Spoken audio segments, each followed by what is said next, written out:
Yeah, I'm delighted to be here, and I really appreciate your inviting me to talk with my passion, which is going to be paleontology and how that relates to the history of life, I guess. So, starting with my life within that perspective, I think is an appropriate way to do it.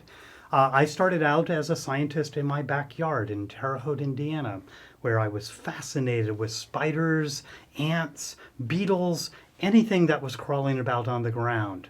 And then how do they interact with their little environments in the backyard too? That got me, I think, interested in natural history at an early age. But then later on as a kid, I of course went through a dinosaur phase that I've never got rid of, and then other aspects of paleontology that really appealed to me. So once I got into college, it was a decision though. Was I going to be a scientist or was I going to be an artist? Because I had also done lots of drawing and painting in my elementary education. Then going on to college, I did make the decision to become a scientist. And then I realized I could take geology and biology at the same time, which I did. So I had a geobiology group major with mostly biology and a good amount of geology on the side. I minored in art, so I kept that part there. Then in graduate school, I went on for a master's in geology and a PhD in geology at Miami University of Ohio and University of Georgia, respectively. So I've stayed here in Georgia since finishing that PhD, coming to Emory as a teaching professor, and somehow I convinced them to keep me here all those years. And so that would have been around 1990 that you started? 1990 is when I Yes. started at Emory. Yes. That's correct. And so what drew you more towards, firstly, did you find that your biology and geology intersected? And what drew you in the end towards geology? They intersected beautifully because so much of what happens on our Earth today is shaped by life.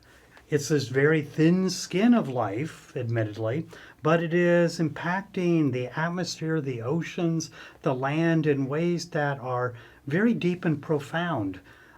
Going from the depths of the oceans to the highest mountain peaks, we find life. And that's something where I like to think about life having shaped the earth throughout its history, ever Yes. since life began. And so I've found that not opposed at all, but rather complementary to put those two sciences together. Yes. And so you are now, of course, a professor in the earth and environmental sciences. And could you perhaps describe that in more depth through some of the courses you teach and how that has also Yeah, I'd love to. transpired? Some of the classes I teach, well, this semester, for example, I'm teaching a class to first year students, freshmen, that I teach once every 2 years. It has a very long name. It's called How to Interpret Behavior You Did Not See. If you want to shorten that, you can call it the tracking class. So what I do is I teach the students how to track animals that are on and around the Emory campus. So largely mammals. And the students throughout the semester then learn for themselves. I don't always point it out to them. Sometimes I kind of hint they should go this direction or that direction. But for them to discover for themselves what animals are living around them here. We're in the heart of a major metropolitan area, Atlanta, but we also have creeks and lakes and all of these woods that provide wonderful habitat for the animals that are living among us. So the students then, spoiler alert if any of my students are watching this, is that they learn there are raccoons, deer, river otters, beavers, muskrats, all of these animals that are living all around them that they don't see, but they know are here because of their tracks. Yes. So that's one of the classes I teach. Another one I teach every fall is called Evolution of the Earth, which I always start out with the sentence, welcome to the most comprehensive course taught at Emory University, because we cover 4.6 billion years in one semester. Much of that is geologically focused, but it's also the history of the Earth, like I was saying earlier about how life and the non-life parts of the Earth, how those integrate with one another and how those work as Earth systems throughout geologic time. Some of the other courses I teach for environmental science majors then are Bahamas field course, that once every 2 years we go to a field station on one of the out islands of the Bahamas, San Salvador Island. And then there's a Barrier Islands class I teach where the students get a survey of barrier islands worldwide. and how barrier islands are really the canaries in the coal mine with regard to climate change. Yes. That when we look at the people and the ecosystems that will be impacted going into the future of climate change, barrier islands is where we should look first. Yes. Yeah, and there are others, but I think that's a good summary of the ones I'm most enthusiastic about teaching. Yes. I think we'll touch on particularly the Georgia eastern coast and the barrier islands of that you also explored in Georgia. But I think exploring the question of evolution and teaching evolution, as you mentioned, 4.6 billion years is an extensive period. We're going effectively from inanimate matter in the Hadean all the way up to what we have now in the Cretaceous, and then eventually now into the Anthropocene. That's right. So how's one able to effectively convey both the change of life, but also, of course, how they've intersected with changes in perhaps the geological strata? Yeah, it's a great question because it really comes down to two fundamental aspects of what I try to teach in my Evolution of the Earth class. Is the evolution of the Earth. Evolution just means change over time, just very simply. And then we have applied evolution as to how life has changed over time. But the Earth in evolving too has done that largely through plate tectonics. We've had a little bit of extraterrestrial input every now and then, especially a meteorite here and there that causes mass extinctions. We'll talk about that later. But when you have geology, through that lens of plate tectonic theory, then you know that the Earth is operating as this system because of these plates moving about on the surface of the Earth, taking the continents with them, destroying seafloor, creating new seafloor, and otherwise having this huge impact on the atmosphere and the oceans as well as what's happening on the lands. Where do mountains come from? Where do volcanoes come from? How do earthquakes occur? All of these are actually explained by plate tectonics. Mm-hmm. But then there's life. And then life starting, we think about 4 billion years ago, having evolved since then, and life adapting to different environments and then eventually shaping environments and making these environments irreversibly changed. That's something that fascinates me too, and how we can integrate then plate tectonic theory with evolutionary theory as applied in biology, and how they're all one part of that big system that's happening. So it brings to mind elements of niche construction. The idea that, of course, organisms across an extended period of time can shape their environment, shape their habitats. And I was wondering perhaps if you could give a few examples in the geological timeline of such examples on a colossal scale. I would love to. Yeah, one of them is my new book, which just came out this year, Life Sculpted. One of the first chapters I have in the book is about microbial life and one-celled organisms such as algae that bore into rock. And we think that started more than 1 billion years ago. As soon as algae or cyanobacteria or some of these other types of microorganisms started boring into rock, that started releasing ions that weren't getting released otherwise.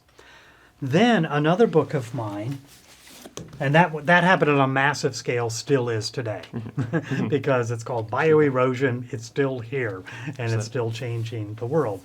This book I published in 2017, The Evolution Underground, was about its main theme of how burrows changed the world and how burrowing organisms affected marine ecosystems first. So shallow marine ecosystems, deep marine ecosystems, but then as they colonized the land, there was this terraforming of the planet at one hole at a time with burrowing.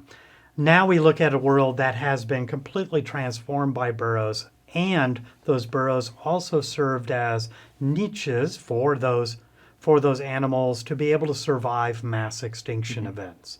So times in the geologic past where you might have had a meteorite strike. If you're already in your underground bunker, you're okay. But then you might have anoxic conditions where there's low oxygen in the seas, or there constant volcanism on the land, or there might be constant forest fires happening on the land. Again, you're protected if you're in burrows. So that gave animals a chance in the geologic past to be able to descend and ascend those sort of calamities that happen in the geologic past Yes. as well. So we know, of course, that many modern day animals use burrows quite extensively across the animal kingdom.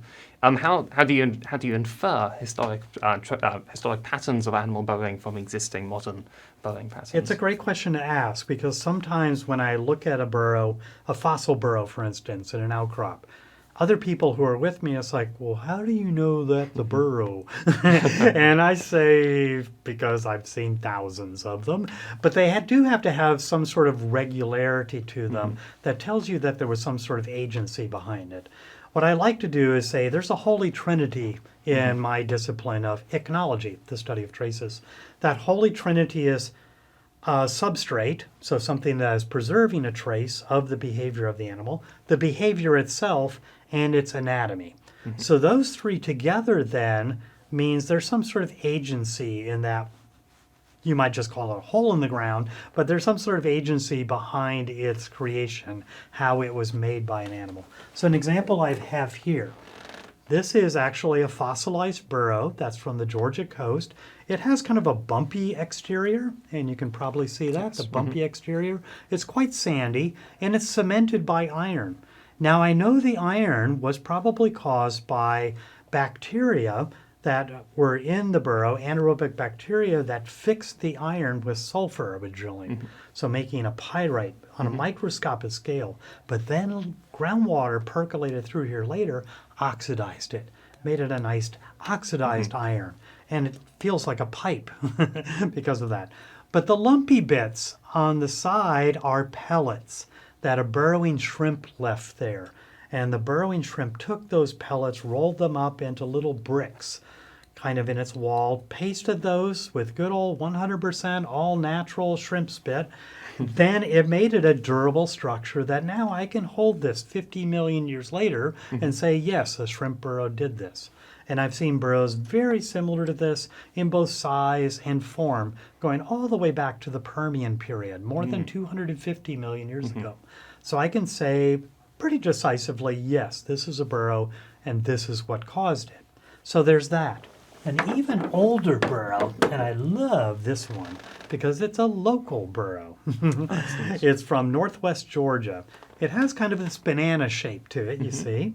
So it was a shallow kind of U-shaped burrow made by a trilobite. Trilobites were these wonderfully adaptable, diverse, incredibly long-lived geologically animals, marine arthropods that lived in marine environments for close to 250 to 300 million years or so. They made burrows too. Some of them did. And this one I love in particular because you can see the little scratches on the burrow that were made by the trilobite's legs as it scratched into the side of the burrow, and then the sediment filled it in. This is from about 450 million years ago from northwest Georgia. And I just absolutely love it as an example of here's how animals have been adapting to their environments since more than 500 million years ago for many burrows, but then right here in Georgia we can find examples stretching back more than 400 million years ago as well. I think these are absolutely extraordinary examples of effectively systems that freeze capture a moment in time, are effectively something that's perhaps not as easily preserved in conventional fossils. So I was perhaps wondering, as you've described technology already, how you could place technology in the broader field of taphonomy, the study of fossils, and particularly other fossils, body fossils, and molds. That's a wonderful question because so many of my colleagues, so many of the people I do work with in paleontology and geology, they also know quite a bit about taphonomy. Taphonomy relates to the roots of it. The Greek roots are burial, and then nomos, that's taphos, burial, and then nomos, law, so burial laws. And it was a Russian paleontologist who came up with this as a term for what's the study of everything that happens to an organism after it dies. So most organisms do not make it into the fossil record. So sometimes we very pessimistically say 99% of everything that has ever lived is not only extinct, but didn't get preserved. So if their bodies don't get preserved, what I like to do is then optimistically say, but they may have left thousands of traces of their existence. So the taphonomy gives us a reality check of we might not get that soft-bodied anemone, say, that's preserved in the geologic record, and where that anemone on the seafloor, its lineage may have evolved into corals or other types of cnidarians, we call them, animals with stinging cells. But I might find a burrow that matches what we see with modern burrowing anemones, that I can see that this anemone moved up and down in the sea bottom according to whether it got too much sediment or maybe not enough sediment, wherever it is on the seafloor. I can use that, and that's where the present is the key to the past. I can use that as a model for looking for similar behaviors in the past by something that its body probably is not going to be there. And I have a great example here for you. And this probably will be hard to see on the camera, but I'll hold them up anyway. They look like a couple of little eggs, but they're not eggs. They're cocoons. And these are cocoons that were made by a wasp. At least that's what my co-authors and I concluded when we did studies on these. And these are from Montana from 75 million years ago. These wasps were like modern sand wasps, where they were burrowing into these well-drained, semi-arid soils, and they were nesting there. This was right next to where the dinosaurs were nesting too. So what was neat about these is we have no body fossils of the wasps themselves, but we have thousands of the cocoons and thousands of the burrows. So many. I had a student several years ago where her honors thesis, she measured more than 1,000 of these and did a really great write-up and concluded pretty much the same that my colleagues and I had concluded before too. So here's this abundant fossil evidence of this thriving community, or the part of the ecological community that was there, these burrowing wasps, and how they were also affecting the soils, and how they were also kind of an indicator of dinosaurs and other animals that might have needed the same sort of conditions for their nesting as well. Yes. So yeah, these two little fossils right here can just tell you heaps of information. And as mentioned, so this was from the Blackleaf Formation? That's actually from the Two Medicine See. Formation, which is in northwest Montana. Now, the Blackleaf Formation is more in the southwest, and that's where I've done some other research as well. Yes. And what were you able to infer about these? What do you believe that they were social wasps from the aggregation of cocoons, or that they might have been solitary but in one location? Yeah, what's cool is I started this out by talking about my joy as a kid for insects. Yes. And I feel like it was wonderful to kind of come full circle decades later as a paleontologist, like, oh boy, I get to work on insects. What's cool about this study in particular is I asked the same question: are these social wasps? Or are they social bees, actually? I asked if they were bees first, and I realized later, nah, they're not bees. But then I asked the question, were they social or eusocial, like you have caste systems with ants and then bees and wasps, which are actually evolutionarily derived from ants. So they're all ants, evolutionarily speaking. But nonetheless, all of these caste systems that evolved for divisions of labor that are within these colonies of ants, bees, and wasps.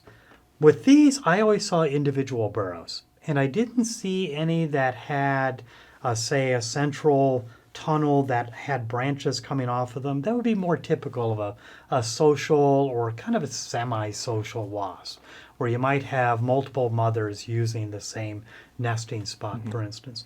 These always looked like they were individuals.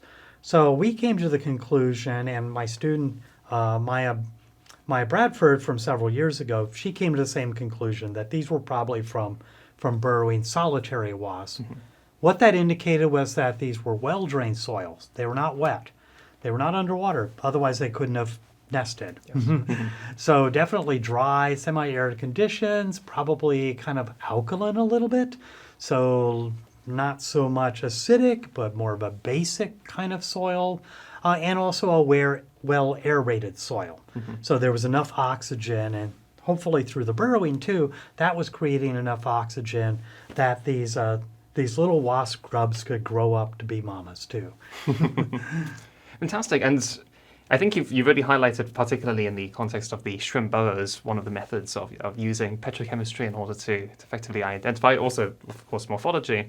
But could you perhaps describe some of the most common techniques used in ichnology to try to both piece together, or as a detective effectively, some of the existing clues, but also to create a general picture of what you suspect might have arisen? Yeah, it's a tough question to answer in full. So what I'll do is I'll go to the basics. The basics is related to us being human and having what are our sensory abilities.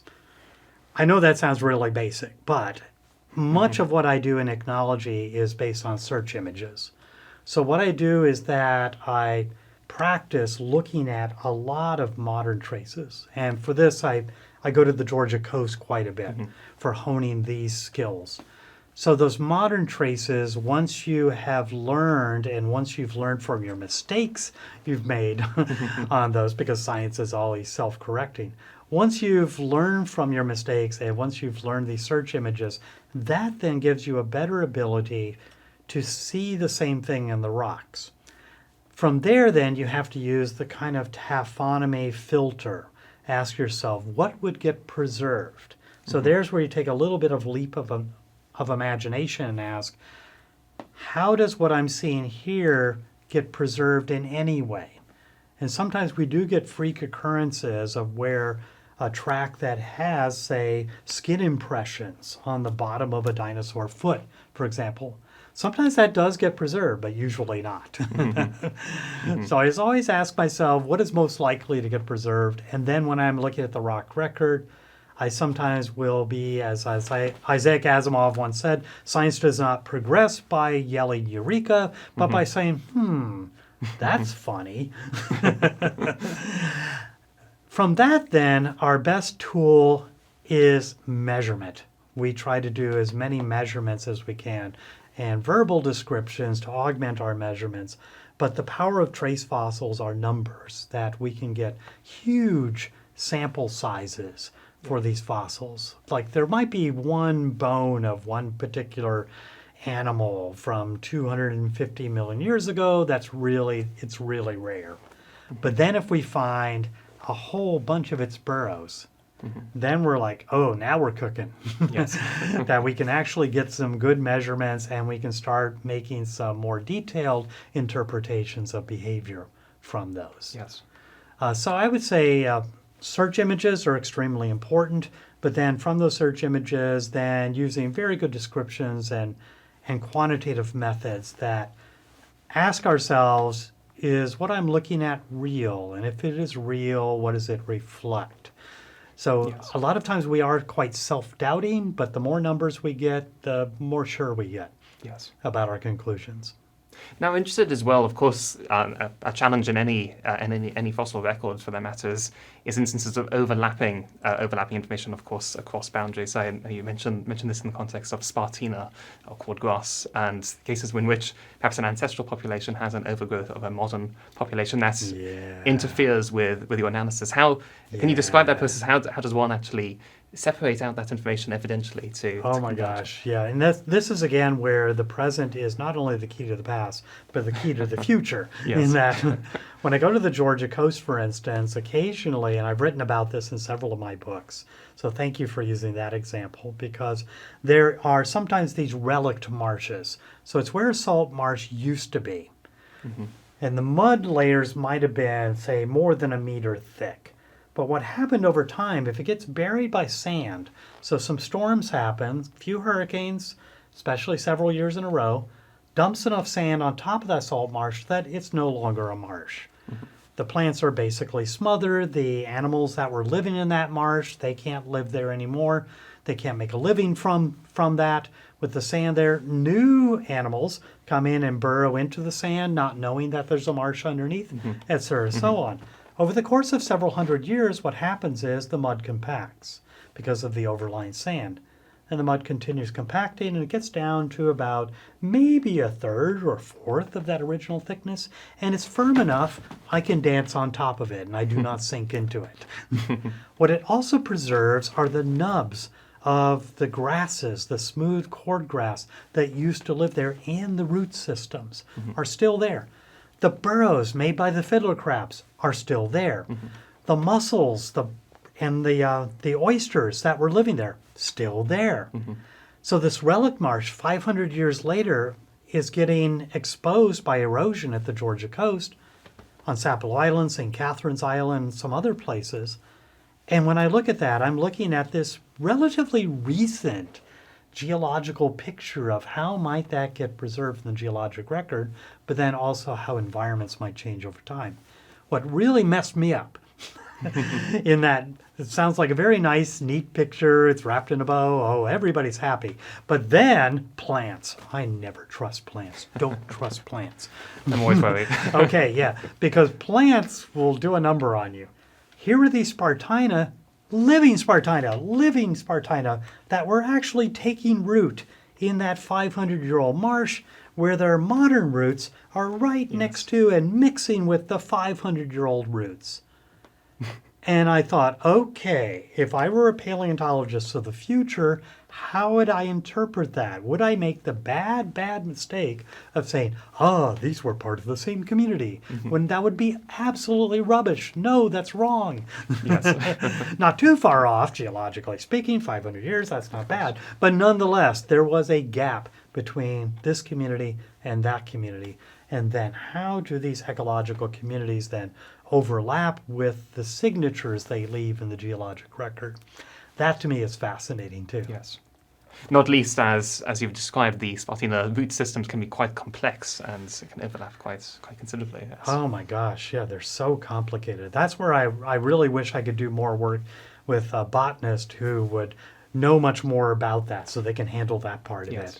And then I'll do all the trace stuff. Yes. Okay, I think that leads us nicely onto discussing the Georgia coast, and particularly the Georgia Coast Atlas project. Sure. So might you want to discuss that? So firstly, what is the Georgia Coast Atlas project? The Georgia Coast Atlas is a digital atlas, taking the concept of an atlas being a book that has maps in it, and the maps are tied into information. What we've done with the Georgia Coast Atlas is the Center for Digital Scholarship, which is just a couple doors up from us, a couple of levels up from where we're seated right now. The Georgia Coast Atlas its home is there in the Center for Digital Scholarship, but then I'm in environmental sciences where we work cooperatively with the Atlas, in which we have digital maps of the Georgia Barrier Islands and the nearby mainland, and how those maps tie into environmental history and human history of the Georgia coast. Now, that intertwined environmental and human history goes back probably well over 10,000 years into the past. In terms of archaeology, we have a firm human record of a presence on the Georgia coast for at least 4,000 to 5,000 years. But it wouldn't surprise me if it started much earlier. The environments that existed before humans came there and started reshaping those, that's also, I think, evident in what we see with the modern environments today. So a lot of the Georgia Coast Atlas is showing us what was maybe some of this pre-human history of the Georgia coast. How did humans impact that history, and how is that an ongoing relationship between that environmental history of the islands and the human history that's still going on into the future, a story that we can update easily using digital scholarship that isn't necessarily so easy to do with a printed atlas. Yeah. And you've described some of the fascinating history actually behind the Georgia coast, and particularly you've mentioned already salt marshes, but the fact that virtually most of these salt marshes along the eastern coast at least have to lie in Georgia, but 180 kilometers worth of. We're incredibly we're incredibly lucky. Yeah, there's an environmental organization on the Georgia coast called 100 Miles, in which they are referring to the 100 miles of Georgia coast. And they are dedicated toward preservation of those environments, as well as preservation of communities that are connected to those environments. So there's, that 160 to 180 kilometers of coast, however you measure it, with all the inlets and all that. Yeah, that is something where we have such a gift here on the Georgia coast with the salt marshes in particular. It's about 1/3 of all of the area of salt marshes in the eastern U.S. are just within that 100 miles of the Georgia coast. So it's a relatively short Georgia coast, but it's ecologically so rich and so diverse because of those salt marshes. Then we have the barrier islands themselves with their beaches, that many of these islands were relatively undeveloped. I won't ever say they were untouched by humans. You'll never hear me call them pristine. They are not. They've been affected by human history for more than 4,000 years. So even if people were being stewards of the land, which many native people were stewards of the land and definitely impacted the environments and governed those environments, that was happening, certainly, but then this recent history of, say, exploitation of some of these ecosystems or irreversible alteration of them, a lot of the islands escaped that. So some of the islands were cleared for agriculture, but have now retained or regained the some of the maritime forests that used to be there, or the marshes, or some of these other ecosystems that came back. Yes. And we now can appreciate those and study them, but also understand how they are going to be guiding us toward a more ecologically sustainable future with the coast. Yes. And it's interesting that you describe this co-evolution between the coast, the barrier islands, and human civilization. Paper pulping as well as a major factor. I aware as well that the Georgia coast, the tidal recession of the Georgia coast, and of course in Life Traces of the Georgia coast, you've also discussed that. Could you maybe describe some of firstly the evidence that allowed you to form that image, including of course I imagine the boats that we've already encountered. Yeah, thank you for mentioning a book, Life Traces of the Georgia Coast, which I published through Indiana University Press, 2013. I did not bring it today because it's quite hefty, and I already had a heavy enough load as it was, because it's just shy of 700 We'll add the link to pages. for viewers. Yeah, so that book, what I tried to do was to be holistic, to acknowledge that there was this human fingerprint, I guess for lack of a better term, a fingerprint or a very heavy thumbprint of humans in their interactions on what we see of the Georgia coast today. So actually the metaphor I've used, I think that works quite well, is a broken mirror. So as a geologist, as a paleontologist, as an ichnologist, I look at all of these traces and these ecosystems and what's happening with the sediment cycling through those systems, all the biogeochemical cycling that are in those systems as well. How are humans changing that today, but how have we also changed it through our actions in the past? So the broken mirror, you can still see the image, but there are a few cracks through it. So you kind of have to look past those cracks. Yes. What I liked about doing that book too was that I tried to be as comprehensive as possible. So I have a chapter devoted to plant traces. And those plant traces include rooting structures, how the roots alter sediments, but also how the plants are interacting with animal life. So for instance, if there are insects that start eating the leaf of a plant, for instance, that plant very often will have a wound response that is recorded in the leaf. That actually gets fossilized. I've seen leaf traces from more than 300 million years ago preserved in a fossil leaf that shows an insect nibbled on it right there, and you can see there was a little response from the plant. So there's a little bit of evolution there too. Fantastic. Like the plant started evolving these defenses against anybody who would nibble them. So from plant traces then, I went to invertebrates that were in the marginal marine environments, invertebrates that were in the landward interior environments, and then vertebrates leading up to toward the end. How do you apply this all to the fossil record? So this is great. Now you know the Georgia coast and all of its modern traces. How do you apply this to the fossil record? Yes. And you've, what I quite enjoyed about your Life Traces is also a description I think it was while you were visiting Jekyll Island, of encountering effectively a small mesocosm encompassing effectively seabirds, coupled also obviously with sort of dwarf surf clams as well, Oh. and how they intersected with each other, of course, with amphipods below the surface, and creating effectively a comprehensive picture. Of the, It was amazing because what you're describing, I have that in the first chapter of this book, Tracking the Golden Isles, Yes. which came out in 2020. Sadly, it came out in May 2020, so I call it the pandemic book. Or if you write a book during a world-wide pandemic, did it actually get published? But I'm actually very optimistic about people rediscovering it. Yes. The first chapter of that book, I described exactly what you were talking about, how my wife and I were riding our bicycles on vacation during Thanksgiving break. We're riding down the beach in Jekyll, and then we start noticing things in the sand and stories in the sand. And they were stories I had never seen told by the sand before. And they're stories I haven't seen since. Mm-hmm. So it makes me wonder, were we just really lucky that day that we happened to see these interactions? Because first I started seeing whelks, which is actually the state shell of Georgia. Mm-hmm. Yes.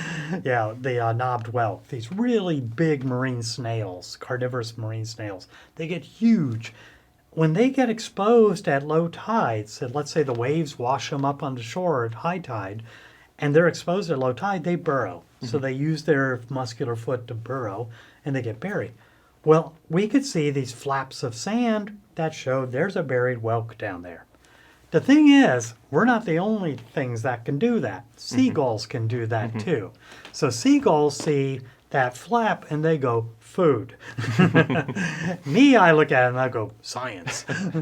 What we noticed though was that sometimes around where the whelks had been pulled out, shorebirds had come in and pecked the area where they were. And I was like, that's weird.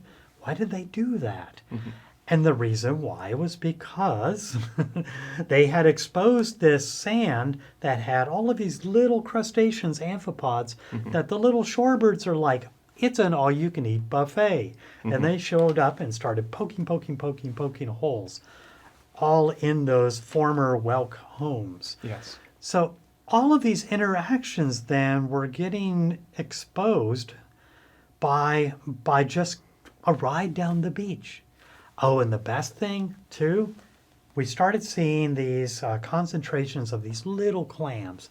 These clams they're called dwarf surf clams. They're only about that big. There were these huge concentrations of them, like hundreds of them, that were crowding around the whelks. I'm like, why'd they do that? The whelk's not protecting them. But in a sense, the whelk was protecting them because the whelk burrowed. And when it did, it made the sand around it more like quicksand, which made it easier for those little clams to bury themselves because they were stuck up at high tide too. The problem is the shorebirds again, especially the sanderlings, the tyrannosaurs of the tidal flat, they descended and are like, oh yeah, it's an all-you-can-eat bivalve buffet. So then we saw their beak pokes where they had chowed down on all of these clams around those whelks. So this incredible ecological interaction that's all happening that we didn't witness any of it. It was all like forensics. We were being Sherlock Holmes on our bikes, going down the Georgia beach and putting it all together based on the traces. It was something I'll never forget for the rest of my life as a lesson in how you can have such complicated interactions that are right there for us to see, but then again asking ourselves, what if that preserved? What if that made it into the geologic record? How would I know what happened? Yes. Yes. I guess it is always, I think moments like that, it's quite satisfying, particularly as a biologist, to have a sense that effectively you're observing a complete system, and you're, I think, often a reductionist approach, analysis of individual organisms outside of their niche or outside, without appreciating their environment is perhaps quite a common approach. I think maybe also turning to our discussion of evolution as well, I think often we talk about evolution in a very gene-centric approach. Have instances like this and also your research shifted how you see the perspective, the focus on evolution, more like an extended synthesis. Yeah, it's really interesting to bring up genetics because I had the good fortune of talking with, I'm going to mispronounce her last name, but Hope Hostra. She's at Harvard University. She studies burrowing mice.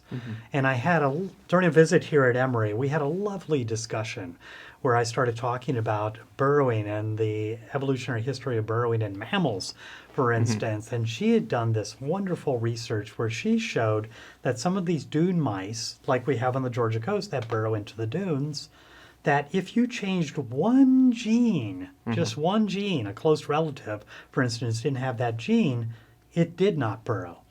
So sometimes it's that small of a genetic difference that can have a huge impact of the adaptations of an animal to their environment. So right there, that one gene difference, these mice can burrow. So they're going to be safer from predation at the shore than, say, the mice who do not. So the mice who do not have that burrowing gene, they have to come up with some other means for avoiding being on somebody's lunch menu. So that's something where I got an appreciation then for sometimes how these genetically encoded behaviors, how that can have a huge impact in the evolutionary history over sometimes hundreds of millions of years. Which is one of the reasons why I titled one book, The Evolution Underground, is that we are here as mammals talking right now about evolution thanks to our burrowing ancestors back at the end of the Cretaceous period, that they made it because they were in their burrows when that meteorite hit. So these are things where those genetically encoded behaviors, something that's there, but then adding to it how you might have behaviors that also enable survival, how those get passed on too. Yes. So we've discussed some instances of burrowing, how one might study that. It may be quite interesting to explore at least the ontology of burrowing in mammals, but also of course dinosaurs. So I think it'd be quite interesting to explore perhaps firstly the fossil record for burrowing in proto-mammals, particularly at the very start of the Triassic, perhaps. Right, yeah. So proto-mammals, some of these animals that were not quite true mammals, but definitely have most of the checklist on there. Probably had hair, probably suckled their young. Some of them may have even given live birth, but we don't know that yet for sure, going back into the Triassic period, more than 200 million years ago. But we do know a lot of these animals burrowed, and that a lot of these burrowing proto-mammals, for lack of a better term, they made it through the worst mass extinction in the history of life, which was at the end of the Permian period, about 252 million years ago. So they made it through, and I don't think that's a coincidence that they survived, and then their descendants diversified all through the Triassic period because there were all of these empty niches. All of these unfinished or not filled sort of roles that they could play in their ecosystems that were vacated by the 90 to 95% of whatever else was there with them at the end of the Permian. That was gone. So there's that. But then when we look at dinosaurs too, dinosaurs survived another mass extinction along with the mammals, which was at the end of the Triassic. That was about 70% of all life around in there. The dinosaurs then that made it through, most of them were relatively small, a few big herbivores, but most relatively small, and then they got really big during the rest of the Mesozoic. Of those big dinosaurs, they didn't probably burrow. But there were smaller ones that do. And I was lucky enough to be part of a study of the world's first documented burrowing dinosaur. And its name, we got to name it. I'm so happy. The kid in me was doing a Snoopy happy dance about that. Is Erectodromius cubicularis, which means running digger of the den. Because we were lucky enough where my colleague David Verrecchio, he was in the field with our other co-author Yoshi Katsura, where they found the bones. But then Dave looked at the sediment around it, and he noticed that it was making kind of this curved shape. It had kind of a tunnel shape to it, filled with sand all around the bones. he had taken a trace fossil class with me at the University of Georgia. So he knew ichnology. Yeah. He sent me a picture of it, didn't tell me what it was, didn't tell me what was in the plaster jacket that was at the end of the burrow, but I wrote back to him and said, that looks like a relatively big burrow. What do you have in it, a crocodile? And he wrote back to me and said, no, a dinosaur. Very happy. What came out of it then, a couple of years later when we published the paper, was that there were actually 2 juveniles in the burrow with the adult. So it's a small ornithischian dinosaur, an herbivorous dinosaur. It was about maybe 2 meters long, a lot of that tail. And then it had 2 40 to 50% grown teenagers, if you want to call them that, that were in the burrow, the den structure with the adult. So we then concluded that this was not only evidence of a burrowing dinosaur, but that it was using this den to help protect and raise its young. It also helped that the dinosaur had some anatomical traits that show that it was adapted for digging. So it had nice strong muscles here. It also had an extra vertebrae in its hip to help with bracing while digging. And then its snout was fused a bit so that it could use that as a shovel too. Yes. So all of those adaptations, anatomical adaptations, fit with what we've seen with the burrow. And then a PhD student, L.J. Krummenacher, later he did his dissertation in which he documented lots of other burrows, and there were more Erictodromeus in the burrows. Yes. So far so good is like what we like to say in science. Fascinating. And so in total, how many Erictodromeus burrows have been found? And is there variation across the... Yeah, it's a good question, the exact number. I think LJ has found more than a dozen. Some of them were in Idaho, some were in Montana, just wherever the border is there. And he then was finding elements of the Erictodromeus, anatomical elements, in some of the burrows. Some of the burrows were only partially preserved. Some of them were more completely preserved. And they were all matching what we had from our so-called archetype burrow. A really cool personal story that came out of it then was LJ lobbied for that dinosaur to become the state dinosaur of Idaho, and he succeeded. I think it happened either earlier this year or last year. Did the state have a previous state dinosaur? They did not. In fact, for a long time, they didn't even have any dinosaur bones. They just had a few dinosaur tracks that they had found there. And I'd seen some of those tracks. They weren't really all that convincing either. Yep. So it was delightful then at LJ and his colleagues. They were able to find not only more burrows, but more bones. And then they were able to propose, hey, this is a really cool dinosaur. Let's make it the state dinosaur for Idaho. Fantastic. It makes me wonder, are you surprised perhaps by, at least from the current fossil evidence that we have, the paucity of other burrowing dinosaur species? Is it surprising that it's so uncommon a trait to evolve? It's something I've discussed with a lot of my paleontological colleagues is there should be more, especially some of the small carnivorous dinosaurs, the small theropods. Yes. There should be more of them that burrowed because of all of the advantages of being underground, especially when you have 7 to 8 ton carnivores that are looking for an afternoon snack. It's good to be in your burrow as a result. So they should be out there. And I think it's a matter of what I was saying earlier about search images, that we just don't have enough people who have the search images to be able to say, that might be a burrow. That thing where I say, that's funny. And then they say, that might be a burrow. And then document it, and then see whether you have any bodily remains of the animals, but also looking at the adaptations that you might have in the skeletons of some of these small theropod dinosaurs or these small ornithopod dinosaurs. Or there's even some small ceratopsian dinosaurs, the horned dinosaurs, that some of them we suspect burrowed, for instance, the ones that are in the Cretaceous of Mongolia, for instance, that sometimes they're found in kind of an upright position or they're aggregated around one another.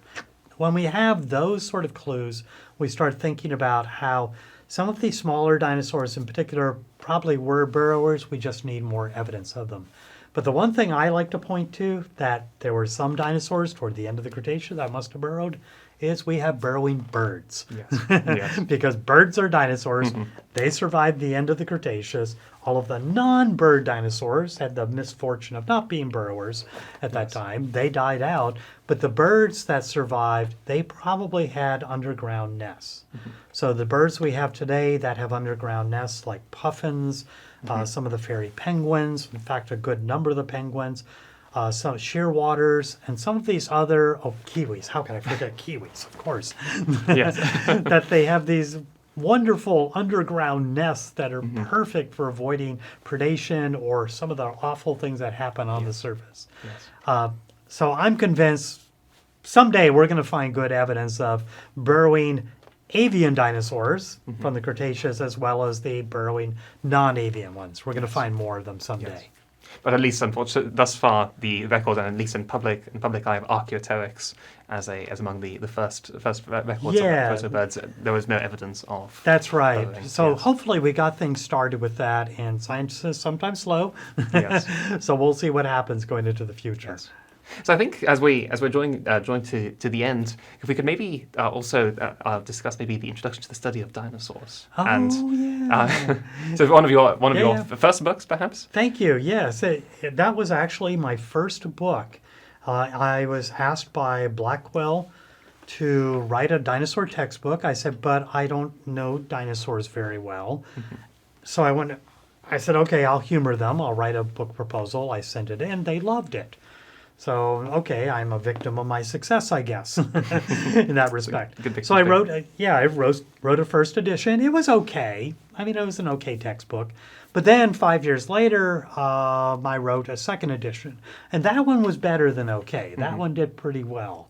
And I'm happy to say that even though it's very dated by now, that there's still some professors using it because it's actually a basic science textbook, which is exactly what I was going for. Yes. It's for professors who they want to hook undergraduate students on science with a really sexy subject, dinosaurs. But how can you teach basic science, including even math? Oh my gosh, That's the it. maths. So I incorporated a lot of math, chemistry, physics, biology, and all of those basic foundational sciences. I kind of wove those through the book. And that's something I've tried to do ever since, is having kind of a multifaceted perspective. And that's with that book, then it really gave me a confident sense that I can write more like this. So that then later on led to my stratigraphic pile here and other books that I've done since. Now, a cool thing that's happened since is I actually have published on dinosaur tracks. And I mentioned the dinosaur burrows earlier. This is a cast, not a real track, but a cast of one from Utah that was probably from an animal very much like Utah raptor. So a carnivorous dinosaur. It had two toes contacting the ground, so kind of like an ostrich in that respect. And then its so-called killing claw was up above the ground. So this would have been like the infamous velociraptors of the documentary film Jurassic Park.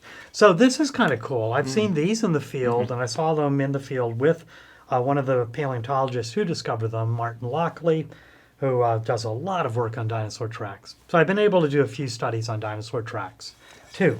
But I'm also very, very happy to say I have been working on bird tracks too. So these are some bird tracks that I have not written about, but this is a really nice little geological puzzle where you can see that these are actually preserved in a positive relief. These are a negative relief. That's maybe the surfaces where the bird stepped about 15 million years ago. And then you have mud along the lake shore that preserved it. So I have one paper that was published about 11 years ago that was about the oldest bird tracks in Australia. So I'm happy to say, as of this morning, by good fortune, even though it's Friday the 13th, I pressed the submit button on final stages of a paper that will present the evidence for the oldest bird tracks in Australia. And there's an embargo on this until probably early November, but I'm going ahead and bragging about it now. So it'll be another paper about bird tracks in Australia where I'm going to disprove Martin et al. 2012 12. And what is Martin et al.'s proposal? Well, the lead author is sitting right here, and what we're saying is, yeah, that was nice, but these are older, Yes. and they're more diverse, and we Yeah. have more of these tracks. That fortunately, one of my co-authors, Melissa Lowry, she found a bunch of these tracks. When she and her husband were out looking on the marine platforms in Victoria during the pandemic, they were trying to get out and prevent stir craziness, and what better thing to do than go out and do nature and especially look for fossils. She found lots. So then last year I got to go to Australia as the pandemic was starting to wind down. Finally got to go to Australia, see them with her and other scientists in the field. And now it's more than a year later, we're finally getting the paper almost ready for in press. Yeah, It's an exciting so I'm moment. very Yes. excited about it, and I'm so glad I could brag about it here and brag about my co-authors because they've been fantastic for this. It will be fossilized in the records. I hope so. Yes. I think maybe finally, if you to have a message to viewers, particularly about how they might approach the world, how they might approach nature and observation potentially of birds, what might you suggest to them? How should they interact with their environment? Great question. Thank you for asking it, because I like to say and instill this enthusiasm in my first year students, but all of my students here at Emory, is to keep your eyes wide open and look for the wonder around you. And when you start seeing all of the evidence of life around you and what life is doing, you'll never be bored. So my walk across a little park in Decatur, Georgia, for instance, my walk across that park, however small it is always filled with wonder, because I see, there's a new ant nest. I haven't seen that one before. Oh, yes, the rain from a couple days ago. Of course, the worms are bringing up their castings now. I see, it's bee nesting season now. And, oh, interesting. That's not a domestic dog. That was a coyote that went through the park last night. Interesting. No wonder there are these missing cat posters up all around the neighborhood. So anyway, all of these things that you can see on a daily basis, just open your eyes and appreciate all of this life that's happening around us and interacting around us, and we can just delight in that awareness. Fantastic. And I think as Halloween is approaching, Joro spiders will be on everyone's minds. Exactly. That's right. Well, thank you. It's been a pleasure. Thank you so much. I really appreciate it.